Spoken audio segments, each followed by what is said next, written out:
So, if you're active or a vet, could you stand so we can give you a hand?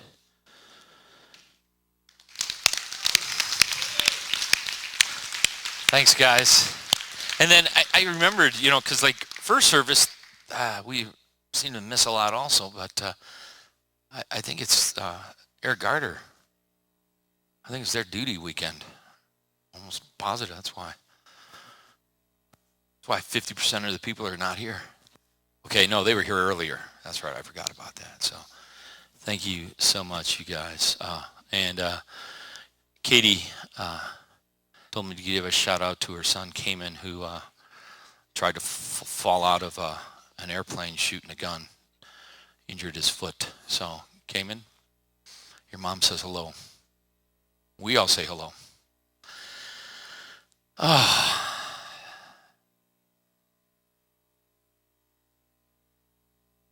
It's a good-looking group. I really did dig the crowds, you know what I'm saying? When we had one service, just everybody was packed in. I felt like Billy Graham just for a minute, Thousands are here.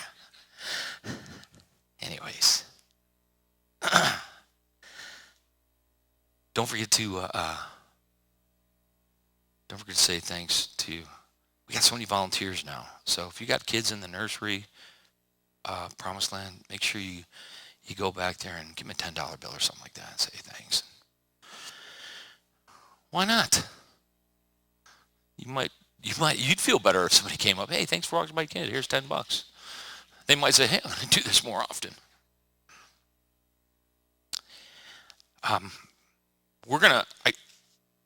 I love I enjoy the Old Testament. It reveals God in a unique way that we didn't get to see him. We don't really get to see him in the New Testament, but we surely do in the Old Testament. And we looked at last week. I said the title of my talk was feet washing, and really just learning how to serve, because serving is not easy. And learning how to serve each other, love each other. The more you know each other, the more you can love each other, the better you can serve. And we had tables in the back for people to volunteer, and I think we had some people that signed up in their giftedness, and we encourage you to still do that.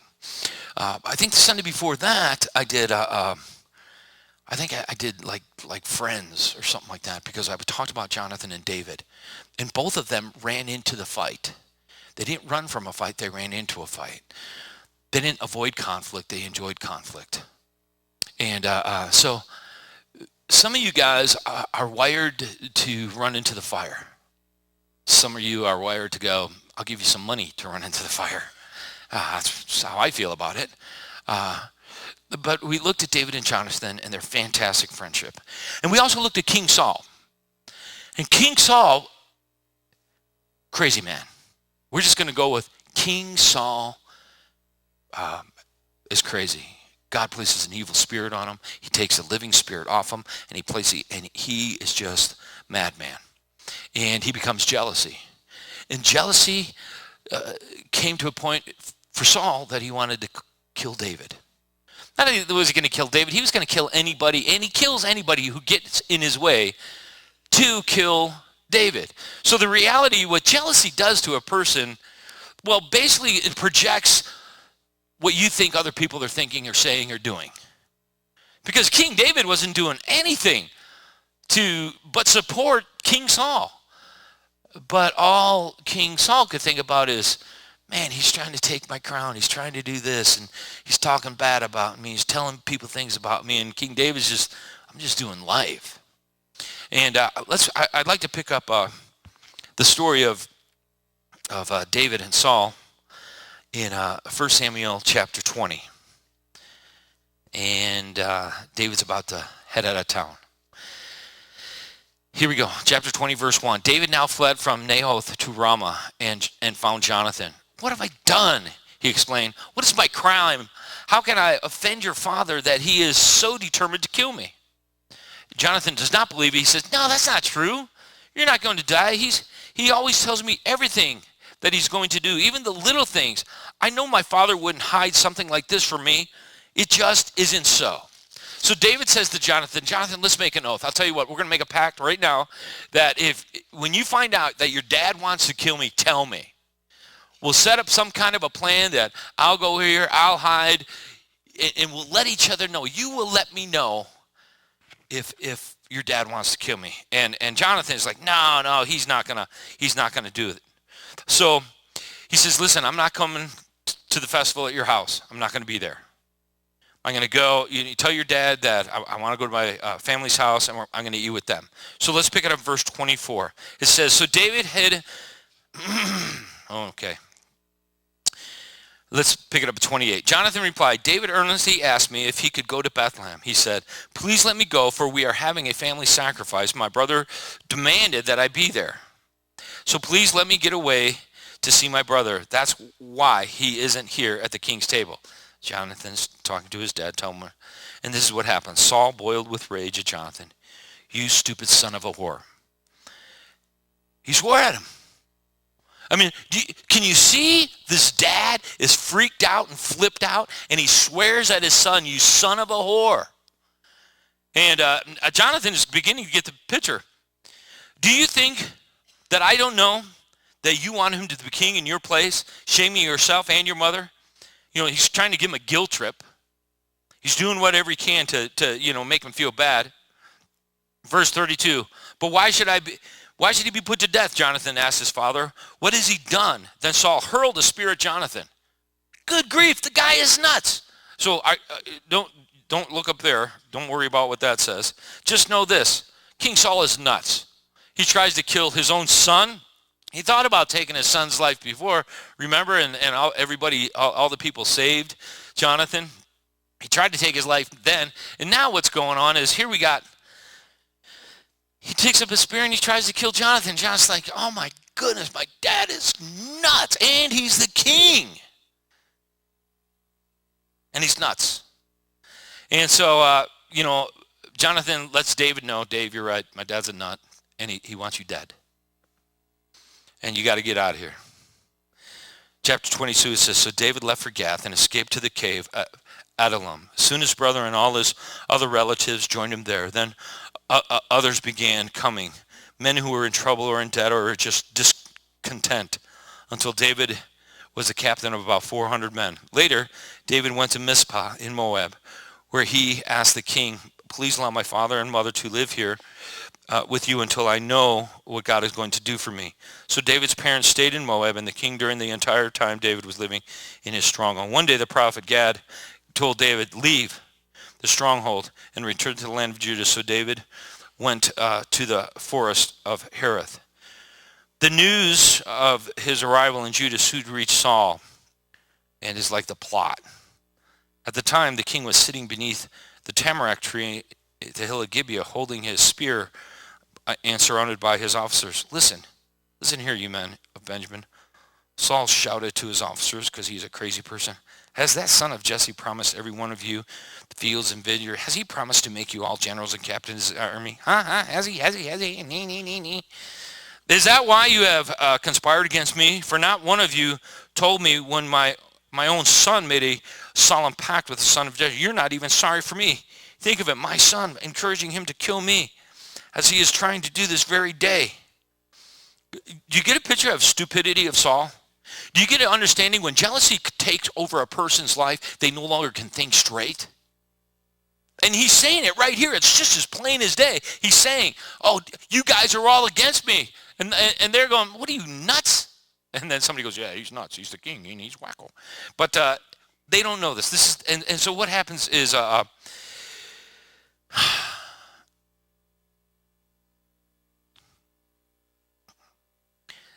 little heading says the slaughter of the priests, because David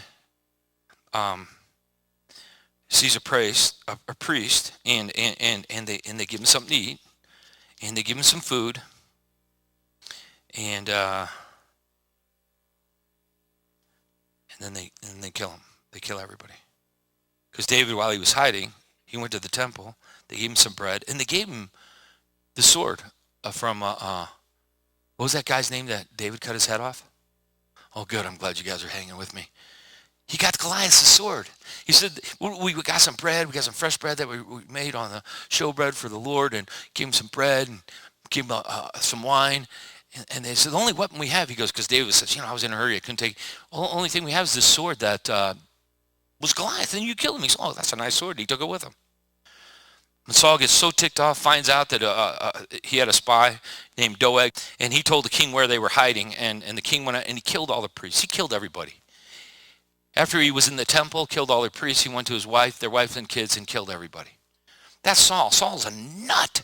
He is a stinking nut. So David runs from Saul. He goes to, he kills the priests. Meanwhile, I love that David protects the town.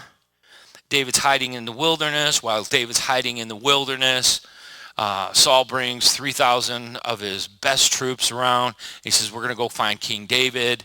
We're going to kill him. They go there. Meanwhile, they're looking around the woods for him. King Saul has to go to the potty.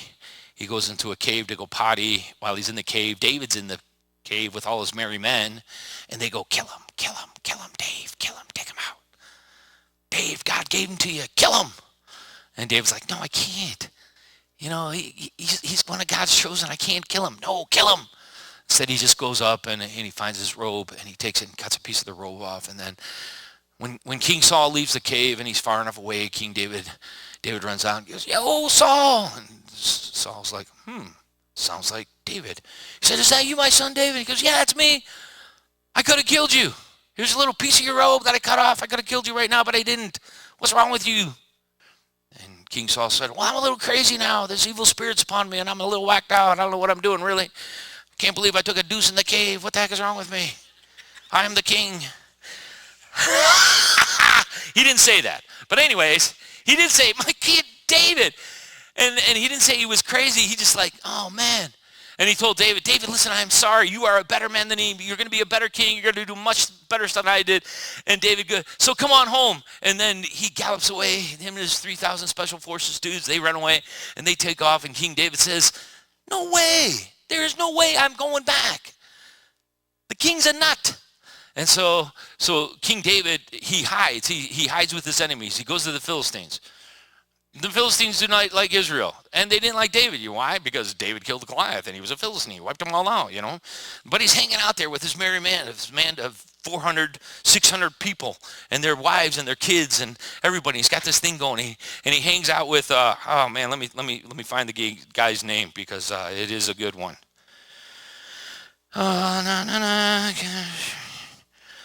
Yeah, somewhere. I don't know. What? What is it? What? Abiathar. Yeah, it's something like that. Let's go with that. And he's one of the Philistines, and he's a king, and he hangs out with them. And then this is what David does. David goes around to the Philistine camps, and he kills everybody and takes all their money and food and chickens. That was for you. Yeah, he took all the chickens. That's for Kevin Snowberger. He raises chickens and gives us eggs. Took them all. No more chickens. Oh, hens, not chickens. Or is it all the same? Okay. Anyways, great story. So that's what happens. Now, the real another interesting, chapter 25. Take it and read it some. I'll give you the little version. There's a stupid dude named Nabal. Meanwhile, David's hiding in the woods. All Nabal's shepherds are in the woods. They're like up in the mountains raising sheep, and David's up there and his band of brothers, kind of like a Robin Hood thing, and he's protecting them all. And nothing's going on with Nabal's. No, they're not stealing from him. He's making sure nobody steals theirs. And anyways, David, it's sheep shearing time. And so David sends some of his troops. He says, listen, go down there and see Nabal. When you see Nabal, say, hey, we didn't take anything from you. We didn't steal you. Nobody got killed. I made sure all your shepherds were okay. All your sheep were okay. We'd like some food and drink. And Nabal is like, who are you? Who's this King David think he is? Blah, blah, blah, blah, blah. He thinks I'm just going to go ahead and give food to anybody? No way. And so David's men ride back to David and say, David, Nabal thinks you are nothing. And King David says, oh my goodness. And what do you think David said? What do you guys think he said? Tell me. Are you guys with me? What do you think David wanted to do to Nabal? Kill him. Yeah. I mean, his first response, let's go kill him. He picks up his sword, he straps it on. It would be like a movie. All 6 of them, they strap on their swords, grab their bow and arrows, and they go, let's go kill Nabal. That's it. Nabal's an idiot. So they're on their way to kill Nabal. Now, Nabal's wife, Abigail, she's brilliant. Abigail's brilliant. Abigail knows she married a hothead idiot because she was insecure and had problems when growing up, and so she just married wrong. No, I don't know why I made that up too. Anyways, it's a good possibility. Anyways, she married for money, not for love. That was it. So, I know I'm getting a talking to later on. Anyways, Abigail goes, oh my goodness. And everybody that's working for Nabal is going, listen, King David is going to kill us, man. He's going to take us out. That's it. And so Abigail goes, listen, go get me like a boatload of wineskins and give me a few sheep, butcher them, cut them all up. Give me just tons of bread, whatever it takes. Get it all for me. And so she loads it up in a wagon and she trots down the road on a camel. Time correct. And here comes David and his merry men.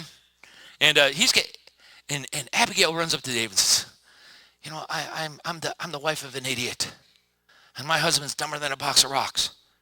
And I know you're a good man, King David. And basically she says, listen, I apologize that I married really way down the ladder. But he had a lot of money. What could I say? I was a sucker. And but he's an idiot. Here is enough food. Here's some grain. Here's some wine. Here is everything you're going to need to survive. Please take it. And David's like, you're a brilliant woman. Good for you. We're going to let you live. We're going to go ahead. Your husband, you're right. You married. He's stupid. And they leave. So Abigail, I think maybe it gave her a little inspiration. So she waits for her husband to come in, and he's been partying. And she goes, Nabal, this is what I did. And Nabal, while he's listening to it, has a stroke and passes out. Then a few weeks later, the Bible says a week or so later, he dies. And what do you think David does? Yeah, he goes, man, I liked Abigail. My wife is gone because that was Saul's daughter, and her dad wanted to kill him. Father-in-law wanted to kill him, and so he had to leave her, and he gave her to some other dude. And isn't this interesting? It's like a movie. You got to sit down and read this. It's like a movie. So that's it, David. And he goes on. Then eventually it comes to a point where David marries out. Well, he comes another time where David has an opportunity to, I'm going to go real fast, to kill King Saul. And they're marching against the Philistines. And they find out that he's on his way. He gets his 3,000 special troops, and they want to find David and kill him again, but they don't. Meanwhile, the Philistines say, let's go to Israel, wipe them out. So King Saul has to go back, and they're in an encampment. And David can see it, and his merry men and brothers. And he goes, look, there's Saul. And he says, so King David says, hey, anybody want to go down there and check it out? Yeah. So King David goes down there. Another one of his buddies, let's see, I can tell you his name. Abishai. So Abishai and Saul and David go down, and they sneak in undercover. And all his special forces are asleep, and he walks right into the king's bedroom, and they grab the king's spear, and his smart water. Smart water. Well, just a jug of water. It was smart water. But really, it was his dumb water, because he's dumber than a box of rock. He needed to drink more smart water. And they leave. And when he gets far enough away, what does King David do again? He goes, yo, Saul! And he wakes him up, and he wakes up the special forces, and he says, I could have killed you again. I could have killed you again. Got your spear. Nanny goat. I don't think he said that. Got your water. And your guards and your security forces are pathetic. And Saul goes, oh, shoot, man. Is that you, my son David? Yeah, it's me. I still don't know what I did wrong and why you want me dead.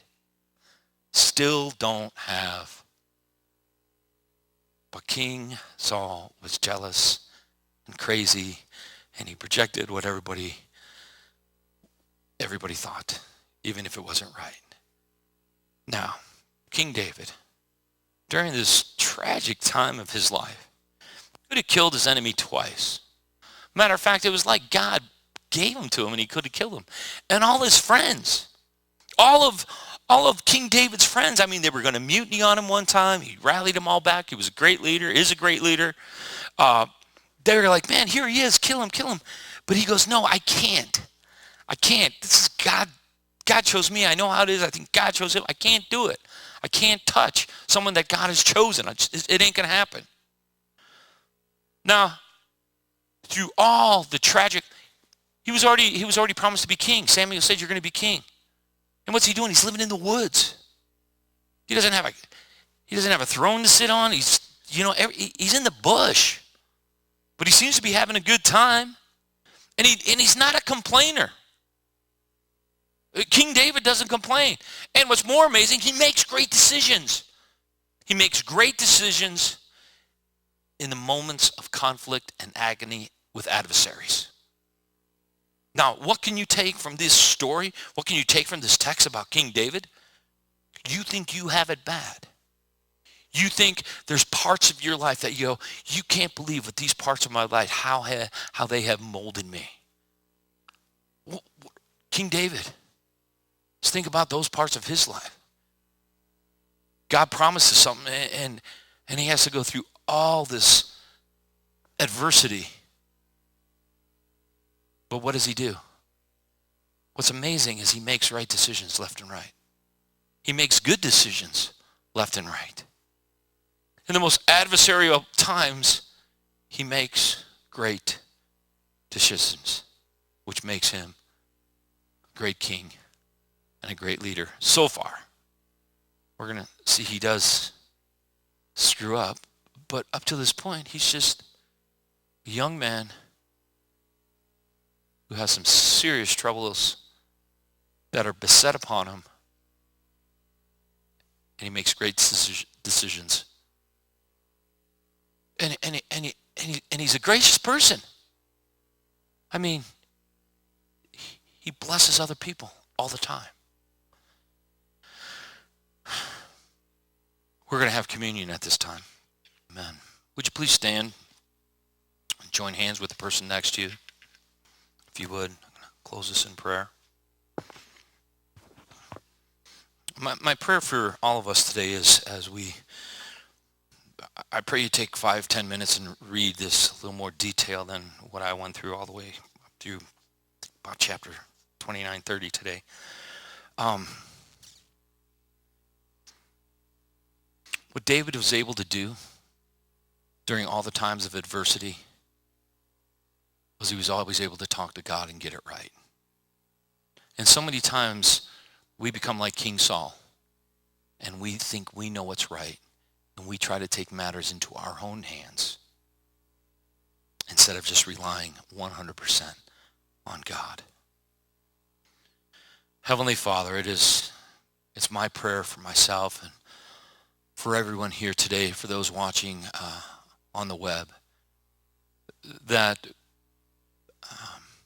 whatever adversity we may have faced in our life, when we were kids, whether there were some impoverished moments, some abuse moments, some things that just nobody else knows just went terribly south in our life and seemed to have shaped us in a wrong way, that only you can make that crooked way straight. As David understood, only you could keep him sane. Only you could guide him in the directions that he needed to go. And for some reason, this king was able to just be content in the wilderness, be content in struggles of adversity, because he had no fear, because he knew you. So whatever troubles may beset us this week, whatever adversity may come our way, that we would have no fear, that we would run to you, and you would help us overcome every struggle that comes our way. And we would be men and women who know you and who love you, and we give it our best shot to obey you. So as we each go our separate way, please keep everybody safe. Blessing on families and friends as they get together. As I know my small group and Trish small groups gets together tonight, just give us a great time. We love you. We thank you for your grace. And we ask this in Jesus' name. And all God's people said, amen.